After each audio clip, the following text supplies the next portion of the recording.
하루아침에 내 발로 화장실조차 갈 수 없게 된다면 여러분은 어떤 기분이 드실 것 같습니까? 평생 가족을 건사하느라 쉼없이 뛰어다녔던 두 다리가 어느 날 갑자기 뻣뻣한 장작개비처럼 굳어버렸을 때, 제 삶의 존엄성은 그 자리에 속절없이 무너져 내렸습니다. 아, 이제 내 인생은 여기서 끝이구나. 자식들에게 짐덩어리가 되느니 차라리 요양원에 기어들어가서 조용히 숨이나 거둬야겠다. 이것이 71세의 제가 처음 다리를 잃고 느꼈던 누구에게도 말하지 못한 솔직하고도 비참한 심정이었습니다. 제 이름은 박상철. 올해로 71살이 되었습니다. 젊은 시절에는 30년 넘게 고등학교 수학교사로 교단에 섰습니다. 평생을 분필가루 마시며 깐깐하고 원칙대로 살아왔기에 남에게 아쉬운 소리 한 번 하는 법이 없었죠. 3년 전 아내가 먼저 췌장암으로 세상을 떠났을 때도 저는 자식들에게 기대지 않았습니다. 서울에서 대기업에 다니며 밤낮 없이 일하는 아들, 팍팍한 살림에 애 둘을 키우며 아등바등 사는 딸, 그 녀석들에게 아비 혼자 있으니 적적하다는 말 한마디 꺼내는 것조차 제 알량한 자존심이 허락하지 않았습니다. 교직에 있을 때부터 내 인생은 내가 책임진다는 신조로 살아왔기에 은퇴 후에 흐트러진 모습을 보이고 싶지 않았습니다. 아내가 남기고 간 오래된 24평짜리 아파트에서 저는 나름대로 규칙적이고 정갈한 노후를 보내고 있었습니다. 매일 아침 6시에 일어나 근처 뒷산을 1시간씩 오르고 내려오는 길에 시장에 들러 두부 한 모와 신선한 채소를 사와서 정갈하게 아침을 차려 먹었죠. 식사가 끝나면 청소기를 돌리고 반찬 국물 하나 흘리지 않고 식탁을 닦으며 그래도 나는 내 앞가림은 완벽하게 하고 산다는 묘한 우월감마저 느끼곤 했습니다. 노인정에서 여기저기 쑤신다며 며느리 원망이나 늘어놓는 친구들을 볼 때면 속으로 늙을수록 자기 관리는 스스로 철저히 해야지 라며 혀를 차기도 했습니다. 저는 제가 죽는 그날까지 꼿꼿하게 걸어 다닐 수 있을 줄 알았습니다. 참으로 오만하고 어리석은 시절이었습니다. 하지만 노년의 불행은 예고 없이 찾아오더군요. 그날은 유난히 비가 많이 내리던 늦가을이었습니다. 평소처럼 뒷산에 가지 못해 답답하던 차에 베란다 창틀에 낀 먼지를 청소하겠다고 작은 플라스틱 의자 위에 올라간 것이 화근이었습니다. 창문을 닦으려고 까치발을 드는 순간 미끄러운 빗물에 의자가 기우뚱하며 엎어지고 말았습니다. 저는 그대로 딱딱한 베란다 타일 바닥으로 곤두박질 쳤습니다. 허리부터 척추를 타고 끔찍한 파열음이 들렸습니다. 고통을 느낄 새도 없이 숨이 턱 막혔고 몸을 일으키려 했지만 하반신에 아무런 감각이 없었습니다. 그것이 제가 기억하는 제 두 발로 섰던 마지막 순간이었습니다. 응급실에서 눈을 떴을 때 하얗게 질린 얼굴로 달려온 아들과 딸이 보였습니다. 의사는 심각한 표정으로 척추관 협착증이 이미 심하게 진행된 상태에서 발생한 낙상으로 척수 신경이 크게 손상되었다고 말했습니다. 수술을 하더라도 예전처럼 걷는 것은 불가능에 가깝습니다. 앞으로는 휠체어 생활을 하셔야 할 겁니다. 청천벽력 같은 선고가 떨어졌습니다. 그 말을 듣는 순간 가장 먼저 든 생각은 다시는 걸을 수 없다는 슬픔이 아니라 내 체면이 땅바닥에 떨어졌다는 수치심이 더 컸습니다. 제 눈에는 늘 허탈하고 낡아 퇴원하던 날 아들 내외가 저를 휠체어에 태우고 집으로 모셨습니다. 평생을 살아온 24평 아파트가 그렇게 좁고 낯설게 느껴진 것은 처음이었습니다. 휠체어 바퀴는 문지방마다 턱턱 걸려 넘어가지 못했고 화장실 문은 너무 좁아 휠체어가 아예 들어갈 수조차 없었습니다. 꼿꼿이 서서 내려다보던 세상과 휠체어에 주저앉아 올려다보는 세상은 완전히 다른 곳이었습니다. 저는 돌아서기만 하면 내 마음대로 돌아가지 않는 올려다보는 세상은 완전히 다른 곳이었습니다. 늘 정갈하게 정리해두었던 싱크대 위 찬장에는 송이 닿지 않았고, 제가 매일 아침 쓸고 닦으며 윤기를 내던 거실 바닥은 휠체어 바퀴에 짓눌려 시커멓게 얼룩져가고 있었습니다. 제 삶의 통제권을 송두리째 빼앗긴 기분이었습니다. 아들은 어렵게 휴가를 내고 며칠 제 곁을 지켰습니다. 하지만 밤낮 없이 울려대는 아들의 휴대폰 벨소리와 전화를 받을 때마다 베란다로 나가 눈치를 보며 낮게 통화하는 아들의 뒷모습은 제 가슴을 바늘처럼 찔렀습니다. 며느리가 정성스레 싸운 반찬을 데워 밥을 차려주면서도 아들의 퀭한 두 눈에는 숨길 수 없는 피로감이 짙게 배어 있었습니다. 아버지, 일단 저희 집으로 가시죠. 제가 모실게요. 아니면 종일 계실 수 있는 좋은 요양보호사 아주머니를 구해드릴 테니까 걱정하지 마세요. 아들은 애써 웃으며 말했지만 그 목소리 끝은 미세하게 떨리고 있었습니다. 저는 속으로 쓴 웃음을 지었습니다. 그 녀석도 저도 너무나 잘 알고 있었기 때문입니다. 맞벌이에 이제 막 고등학교에 올라간 수험생 아들까지 둔 서울 한복판의 좁은 아파트에서 하반신 마비가 된 늙은 아버지를 모신다는 것이 그 아이의 가정에 어떤 지옥을 불러올지 말입니다. 겉으로는 괜찮다고 하면서도 속으로는 피눈물을 흘릴 자식들의 모습이 불보듯 뻔했습니다. 평생 짐 한 번 지워준 적 없는 자식들에게 늙어서 똥오줌 받아내는 짐덩어리가 될 수는 없었습니다. 제가 모든 것을 포기하고 요양원에 가겠다고 독하게 마음먹은 결정적인 사건은 태어나고 일주일쯤 지난 비오는 밤에 일어났습니다. 자다가 갑자기 강한 예 느껴졌습니다. 아들을 깨우기 미안했던 저는 어떻게든 혼자 화장실에 가보려고 침대에서 휠체어로 안간힘을 쓰며 몸을 옮기려 했습니다. 하지만 힘이 풀린 팔로는 역부족이었고 그만 중심을 잃고 차가운 방바닥으로 꼬꾸라지고 말았습니다. 쿵 하는 둔탁한 소리에 놀라 건너방에서 선잠을 자던 아들이 헐레벌떡 뛰어왔습니다. 아들이 바닥에 널브러진 저를 일으켜 세우려던 찰나였습니다. 제 의지와는 상관없이 참지 못한 소변이 바지춤을 적시고 거실 바닥으로 왈칵 흘러내리고 말았습니다.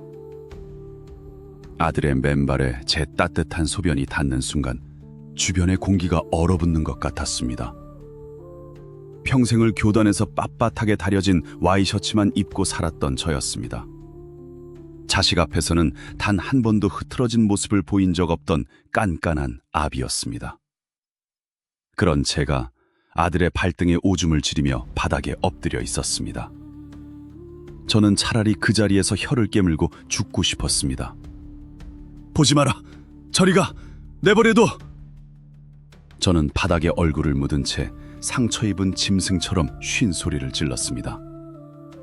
아들은 아무 말 없이 화장실에서 수건을 가져와 묵묵묵히 바닥을 닦고는 저를 번쩍 안아 침대에 눕혔습니다. 그리고 제 젖은 바지를 벗기고 새 옷으로 갈아입혔습니다. 어둠 속에서 아들의 옅고도 무거운 한숨 소리가 들렸을 때 저는 이불 속에서 꽉 쫴 주먹으로 감각조차 없는 제 쓸모없는 두 다리를 미친 듯이 내리쳤습니다. 소리 없는 눈물이 베개를 적셨습니다.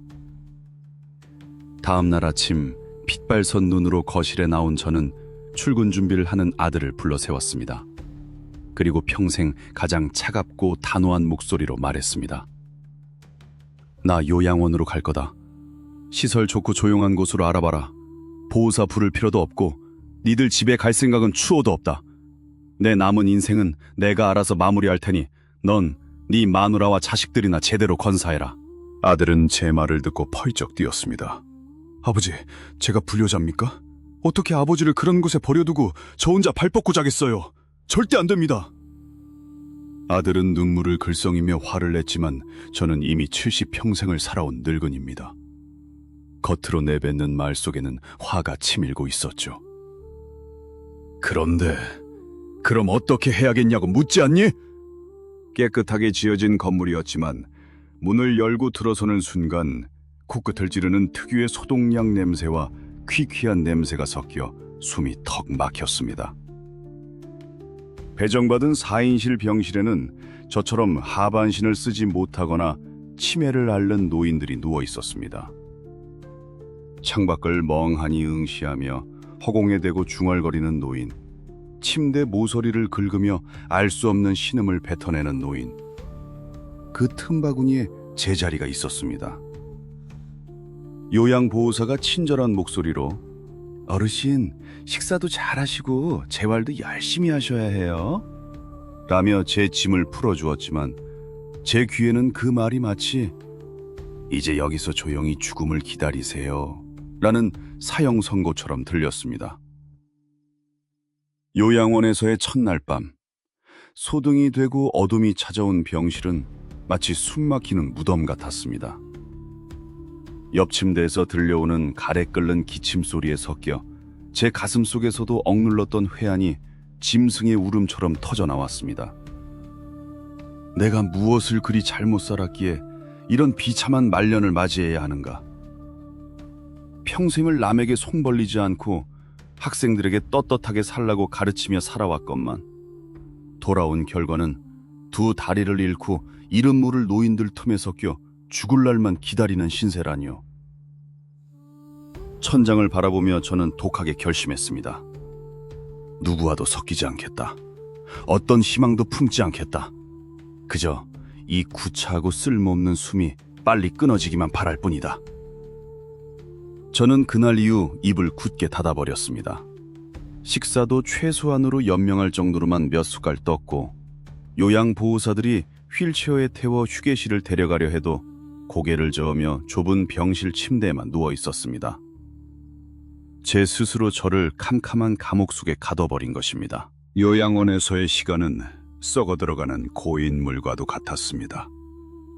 아침인지 저녁인지 오늘이 며칠인지조차 아무런 의미가 없었죠. 아침 10시가 되면 기계음처럼 정확하게 병실 불이 켜지고 요양보호사들이 들어와 이불을 걷어내고 기저귀를 확인하는 일과가 반복되었습니다. 저는 주는 밥을 짐승처럼 받아 삼키고 온종일 허공만 응시하며 하루하루 숨만 쉬는 쓸모없미시 고깃덩어리로 전락해갔습니다. 주말마다 자식들이 찾아와 과일도 깎아주고 굳은 다리를 주물러 주었지만 저는 그 녀석들 눈조차 제대로 마주치지 않았습니다. "아버지, 식사 좀 더 하세요. 오늘은 안색이 한결 좋아지셨네요." 하는 그들의 애처로운 선의가 제 비참한 처지를 더욱 날카롭게 후벼팔 뿐이었으니까요. 저는 하루빨리 이 고통스러운 숨이 멎기만을 바랄 뿐이었습니다. 그러던 어느 날이었습니다. 2주일에 한 번씩 있는 병실 대청소와 방역 시간이라 저는 어쩔 수 없이 휠체어에 실려 복도 끝 햇볕이 드는 좁은 휴게실로 떠밀려 나와 있었습니다. 사람들과 섞이기 싫어 창가를 향해 돌아앉은 채 고개를 푹 숙이고 무릎에 덮인 담요의 보풀만 멍하니 뜯고 있었죠. 그때 거칠게 휠체어 바퀴 구르는 소리가 나더니 제 옆으로 누군가 다가와 우뚝 멈춰 섰습니다. "선생님, 그렇게 온종일 땅바닥만 파고 있으면 거기서 금송아지라도 나옵니까?" 투박하지만 묘하게 힘이 꽉 들어간 목소리였습니다. 놀라서 고개를 들어보니 백발을 단정하게 빗어넘기고 입술에 옅은 루즈까지 바른 노파 한 분이 저를 빤히 쳐다보고 있었습니다. 휠체어 손잡이에 매달린 이름표에는 김명자 75세라고 적혀 있었죠. 나중에 알게 된 사실이지만 이분은 남대문 시장 바닥에서 40년 넘게 국밥 장사를 하며 억척스럽게 3남매를 키워낸 분이었습니다. 3년 전 뇌졸중으로 쓰러져 우측 평마비가 온 탓에 오른쪽 수족을 거의 쓰지 못했지만 성한 왼손 하나로 휠체어 바퀴를 굴리며 요양원 구석구석을 제 집 안방처럼 휘젓고 다니는 요양원의 터줏대감 같은 어르신이었습니다. 저는 그분의 무례하고 불쑥 들어온 인사에 대꾸할 기력조차 없어서 헛기침을 한 번 하고는 못 들은 척 다시 고개를 숙였습니다. 평생 교양과 원칙을 따지며 살아온 제가 저런 거친 시장통 말투에 엮이고 싶지 않다는 얄팍한 늙은이의 오만함도 있었겠죠. 하지만 김영자 할머니는 끈질겼습니다. 제 휠체어 쪽으로 바짝 방향을 틀더니 혀를 치치 차며 말을 이었습니다. 내 보호사들한테 들어보니까 평생 학교 교장 선생님인가 뭔가 하면서 잘 나가셨다며? 그래서 그렇게 잘난 체면 차리느라 남들이 주는 밥도 안 처먹고 송장처럼 누워만 있는 거유? 그 말에 저는 참았던 부하가 치밀어 올랐습니다. 남의 상처를 함부로 들쑤시는 무례함에 화가 났습니다. 교장이 아니라 수학 교사였습니다. 그리고 남의 사정에 함부로 참견 마시죠. 조용히 쉬고 싶으니까 제발 좀 비켜주십시오. 제가 내뱉은 가시돋친 축객령에도 할머님은 눈 하나 깜짝하지 않았습니다. 오히려 코웃음을 치며 제 뼈를 때리는 한마디를 던졌습니다. 참견이 아니라 꼴이 하도 답답해서 그래요. 당신 지금 속으로 내 인생은 이제 끝났다, 자식들한테 짐덩어리만 된다 하면서 혼자 비련의 주인공처럼 궁상 떨고 있지? 그렇게 입 꼭 닫고 죽을 날만 기다리는 게 당신 알량한 자존심 지키는 길 같지요? 착각하지 마시오. 당신은 지금 자식들 위하는 척하면서 제일 비겁하게 도망치고 있는 거니까.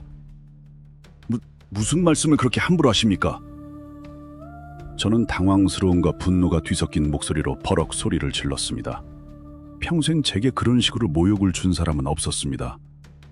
그러나 김영자 할머니는 조금도 물러서지 않고 저를 향해 삐뚤어진 입술을 힘겹게 움직이며 평생 제 가슴에 남을 그 서늘하고도 명징한 진실을 쏟아내기 시작했습니다. 자식들이 참 고마워하겠수다.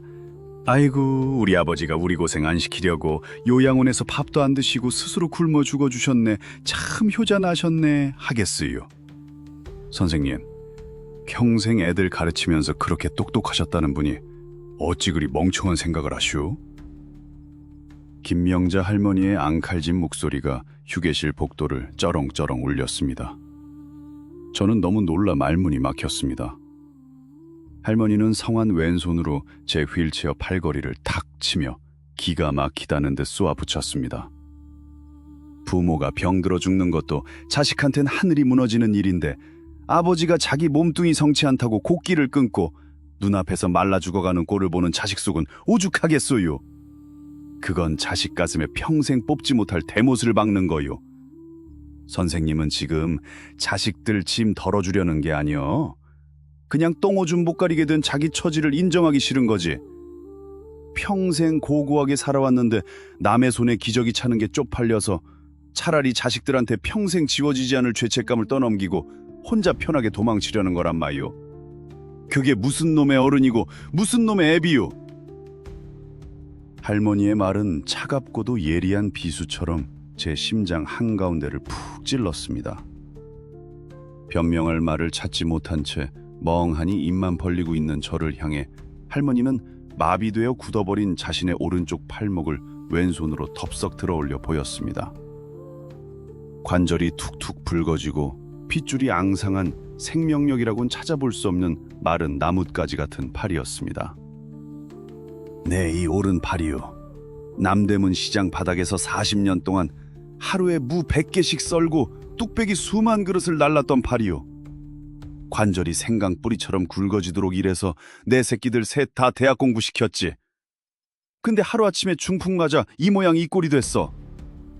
처음엔 나도 혀 깨물고 죽고 싶었쇼. 내 손으로 국밥 한 숟갈 못 떠먹는 등신이 됐는데 살아서 뭐 하나 싶었지. 그런데 면회온 우리 큰딸내미가 핏기 없는 내 얼굴을 보고 벌벌 떨면서 울더라고. 그때 알았쇼. 아, 내가 이대로 비참하게 죽어버리면 내 새끼들은 평생 지들이 애미를 요양원에 버려 죽게 만들었다는 죄인으로 살겠구나.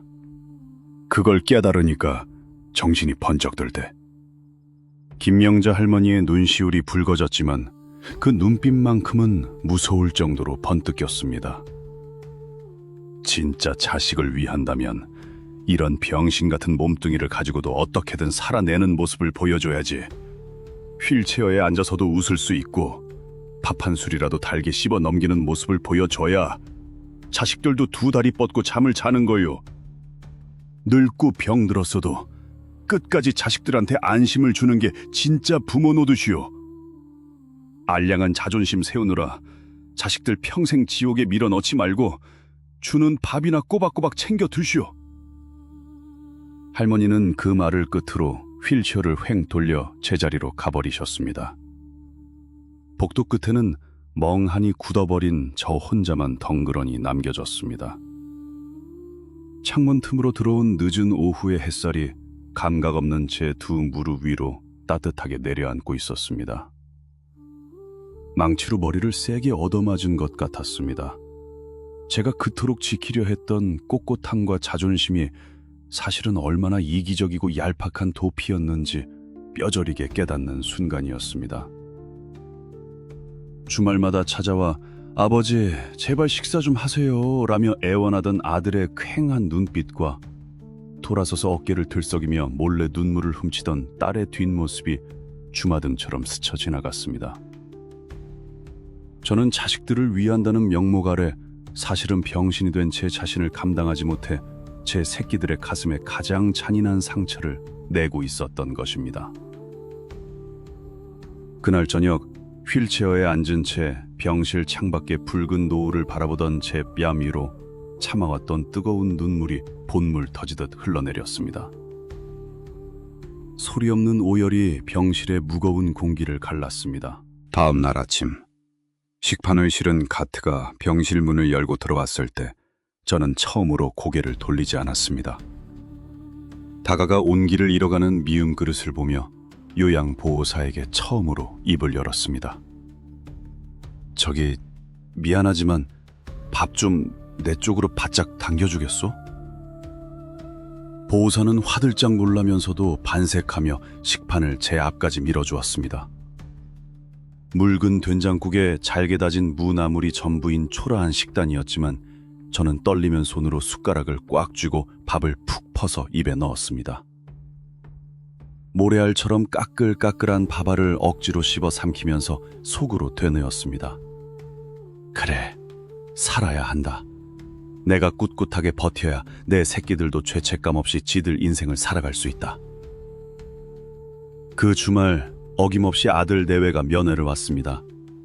평소 같으면 벽만 보고 시체처럼 누워 있었을 제가 말끔하게 세수를 하고 휠체어를 탄 채 휴게실 창가에서 그 녀석들을 맞이했습니다. 아들의 손에는 제가 평소 좋아하던 빵집의 단팥빵이 들려 있었죠. 제 얼굴을 본 아들은 놀란 기색을 감추지 못했습니다. 애비야, 저기 자판기에서 달달한 믹스커피 한 잔만 뽑아오너라. 단팥빵에는 그게 제격이지 않냐. 제 입에서 나온 뜻밖의 살가운 목소리에 아들은 잠시 그 자리에 얼어붙은 듯 서 있었습니다. 그러더니 이내 왈칵 붉어진 눈시울을 훔치며 네 아버지, 금방 뽑아올게요 하고 허둥지둥 자판기 쪽으로 뛰어갔습니다. 며느리가 정성껏 까주는 귤을 넙죽 받아먹으며 저는 아내 장례식 이후 처음으로 소리내어 허허 웃어 보였습니다.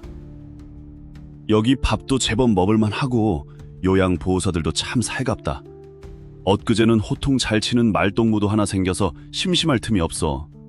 그러니까 이제 주말마다 억지로 안 와도 된다. 손주 녀석 학원 데려다주고 니들 부부 눈 붙이기도 바쁠 텐데 내 걱정일랑 하덜 말고 니들 가정이나 잘 건사해라. 나도 여기서 내 몫의 인생을 잘 사안을 테니까. 그날 면회를 마치고 주차장으로 걸어가는 아들의 뒷모습은 예전처럼 무겁게 짓눌려 있지 않았습니다. 휠체어에 앉아 창밖으로 손을 흔드는 저를 보며 아들은 몇 번이고 뒤를 돌아보며 환하게 웃어주었습니다. 그 홀가분한 미소를 보는 순간 제 가슴을 짓누르던 거대한 쇳덩어리가 스르르 녹아내리는 것을 느꼈습니다. 아비로서 내 새끼를 위해 해줄 수 있는 마지막 역할이 무엇인지, 늙고 병든 부모가 자식에게 줄 수 있는 최고의 선물이 무엇인지 비로소 깨달은 것입니다. 그날 이후 저의 요양원 생활은 완전히 달라졌습니다. 저는 과거에 깐깐하고 자존심 강한 수학교사 박상철이라는 허울을 과감히 벗어던졌습니다. 혼자 힘으로 대소변을 가리지 못해 남의 손에 기저귀를 갈아야 하는 71세 노인임을 온전히 받아들였습니다. 부끄러움이 사라진 자리에 비로소 깊은 편안함이 찾아왔습니다. 아침 식사 후에는 휠체어를 끌고 휴게실로 나가 텔레비전을 보며 다른 노인들과 박장대소를 하기도 하고, 김명자 할머니와 복도에서 마주치면 "어이, 김 사장님, 오늘도 국밥 한 그릇 말아주시려나?" 하며 실없는 농담을 건네기도 했습니다.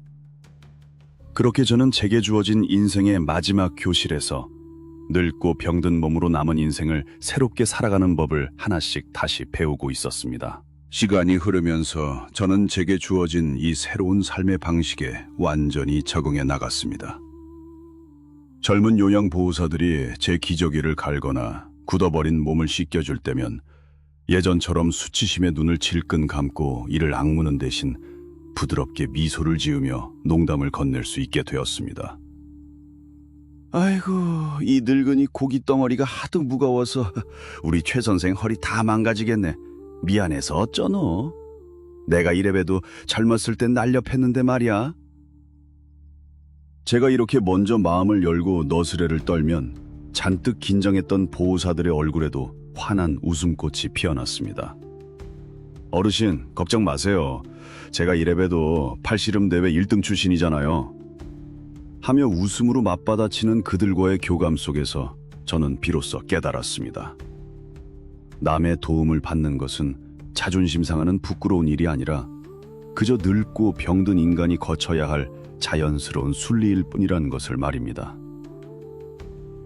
한 번은 저보다 2살 어린 69세의 노인이 뇌경색으로 쓰러져 새로 우리 방에 입소한 적이 있었습니다.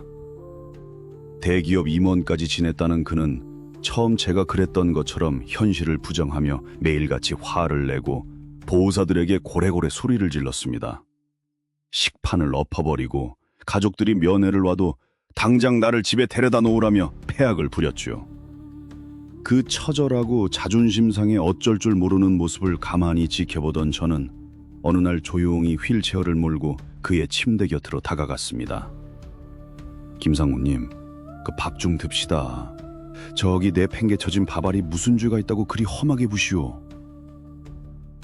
저의 차분한 한마디에 그는 핏발선 눈으로 저를 노려보았습니다. 저는 그의 분노에 찬 눈빛에서 불과 몇 달 전 제 자신의 흉측했던 얼굴을 보았습니다. 나도 평생 고등학교 수학 선생으로 목에 힘주고 살았던 사람이요.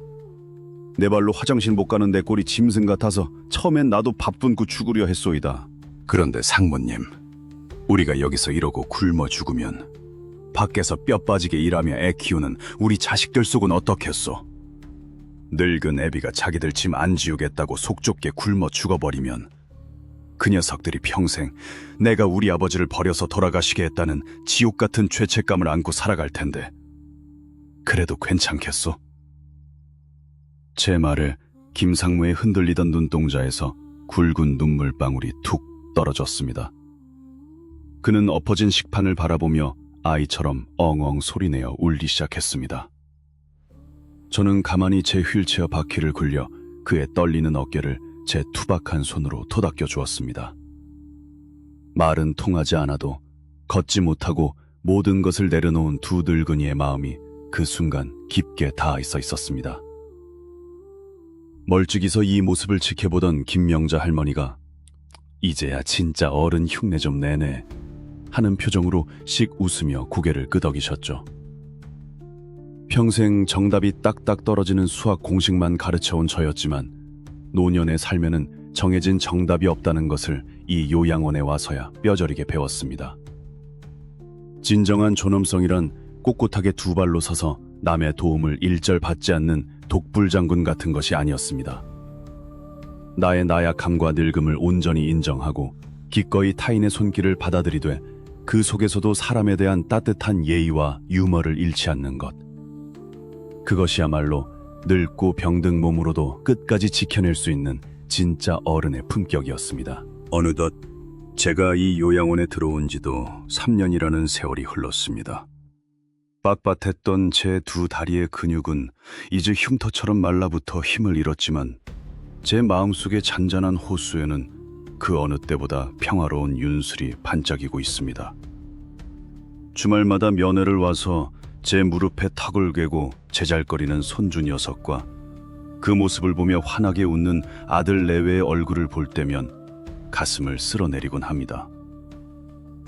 만약 그날 김영자 할머니의 벼락 같은 불호령이 아니었다면 저는 지금쯤 캄캄한 땅 속에서 자식들 가슴에 씻을 수 없는 죄책감을 남긴 비겁하고 이기적인 애비로 남았을 테니까요. 제 부끄러운 고백을 통해 저와 같이 늙어가는 동년배 여러분, 그리고 언젠가 부모님의 늙음을 마주해야 할 젊은 분들에게 꼭 두 가지 당부를 드리고 싶습니다. 첫째, 늙고 병들었을 때 얄팍한 자존심은 과감히 쓰레기통에 내다 버리십시오. 자식에게 짐이 되기 싫다는 핑계로 스스로를 고립시키고 곡기를 끊는 것은 부모로서 할 수 있는 가장 잔인한 도피입니다. 진짜 자식을 위하는 길은 병든 몽둥이를 이끌고서라도 어떻게든 살아내는 모습을, 밥 한 숟갈이라도 달게 씹어 삼키는 모습을 보여주는 것입니다. 그것이 자식의 마음을 편안하게 해주고 그들이 죄책감 없이 자신의 삶을 살아갈 수 있게 지켜주는 늙은 부모의 마지막 배려입니다. 둘째, 타인의 도움을 받는 것을 결코 수치스러워하지 마십시오.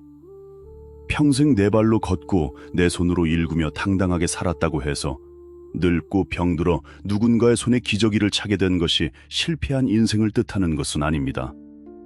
그것은 그저 계절이 바뀌듯 찾아오는 자연의 순리일 뿐입니다. 나의 나약함을 인정하고 냄새나는 내 몸을 씻겨주는 이들의 손길에 기꺼이 고맙다고 웃으며 말할 수 있는 넉넉한 마음.